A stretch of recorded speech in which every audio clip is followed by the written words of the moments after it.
News scan മീഡിയയുടെ പുതിയൊരു വീഡിയോയിലേക്ക് സ്വാഗതം. ക്ഷേമ പെൻഷൻ വാങ്ങുന്നവർക്ക് ജൂലൈ 1 മുതൽ സംസ്ഥാന സർക്കാർ അറിയിക്കുന്ന 3 അറിയിപ്പുകളാണ് നിങ്ങളുമായി ഷെയർ ചെയ്യുന്നത്. ചാനൽ ആദ്യമായി കാണുന്നവർ സബ്സ്ക്രൈബ് ചെയ്യുക, വീഡിയോ ലൈക്ക് കൂടി ചെയ്യുക. സംസ്ഥാനത്ത് കുടിശ്ശികയായിരിക്കുന്ന ക്ഷേമ പെൻഷന്റെ ഒരു ഗഡു ജൂൺ 28 മുതൽ സർക്കാർ വിതരണം ആരംഭിച്ചിരുന്നു. ഭൂരിഭാഗം പേരുടെയും അക്കൗണ്ടുകളിലേക്ക് തുക എത്തിക്കഴിഞ്ഞു. അക്കൗണ്ടിൽ തുക കഴിഞ്ഞ ആഴ്ച എത്താത്തവർക്ക് തിങ്കളാഴ്ച മുതൽ വിതരണം വീണ്ടും ആരംഭിച്ചിരിക്കുകയാണ്. സഹകരണ സംഘങ്ങളിലേക്ക് തുകയെത്തി അവിടെ നിന്ന് ലിസ്റ്റും ലഭിച്ച ശേഷമാണ് ജീവനക്കാർ വീടുകളിലേക്കുള്ള പെൻഷൻ തുക എത്തിച്ചു തുടങ്ങുന്നത്. അതിനാൽ ജൂലൈ ആദ്യ ആഴ്ചയായിരിക്കും കൈകളിൽ പെൻഷൻ കിട്ടുന്നവർക്ക് പെൻഷൻ തുക ലഭിച്ചു തുടങ്ങുക.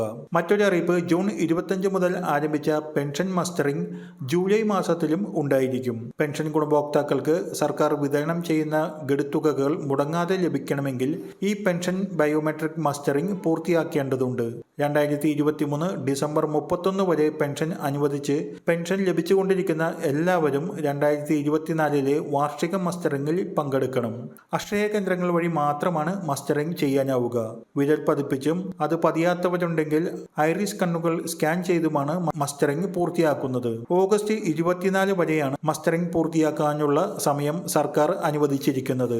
നിങ്ങളുടെ ആധാർ കാർഡുമായി ഏതെങ്കിലും അക്ഷയ കേന്ദ്രത്തിലെത്തി 30 രൂപ ഫീസ് നൽകി മസ്റ്ററിംഗ് പൂർത്തിയാക്കുവാൻ കഴിയും. അടുത്ത അറിയിപ്പ്, കിടപ്പ് രോഗികളുടെയും വയ്യായ്കയുള്ളവരുടെയും വിവരങ്ങൾ ബന്ധുക്കൾ ആരെങ്കിലും ആധാറിന്റെ ഒരു കോപ്പി കൂടി ചേർത്ത് നിങ്ങളുടെ വാർഡ് മെമ്പറെയോ പഞ്ചായത്തിലോ ഏൽപ്പിക്കണമെന്നാണ് സർക്കാർ അറിയിക്കുന്നത്. പഞ്ചായത്തിൽ നിന്നും ഇവരുടെ വിവരങ്ങൾ അക്ഷയ കേന്ദ്രങ്ങളിലേക്ക് കൈമാറി അതിന്റെ മുൻഗണനാക്രമത്തിൽ അക്ഷയ കേന്ദ്രത്തിലെ ജീവനക്കാർ വീടുകളിലെത്തി മസ്റ്ററിംഗ് പൂർത്തിയാക്കും. 50 രൂപയാണ് വീട്ടിലെത്തി മസ്റ്ററിംഗ് ചെയ്യുന്നതിനുള്ള ചാർജ്. അടുത്ത അറിയിപ്പ്, സംസ്ഥാനത്ത് 5 മാസത്തെ തുകയാണ് കുടിശ്ശികയായിരിക്കുന്നത്. അതായത് ഒരാൾക്ക് 8000 രൂപ. ഈ തുകയും ജൂലൈ മാസം ഉൾപ്പെടെയുള്ള മാസങ്ങളിൽ നിശ്ചിത ഗഡുക്കളായി വിതരണം ചെയ്ത് തീർക്കുമെന്നാണ് സർക്കാർ അറിയിക്കുന്നത്.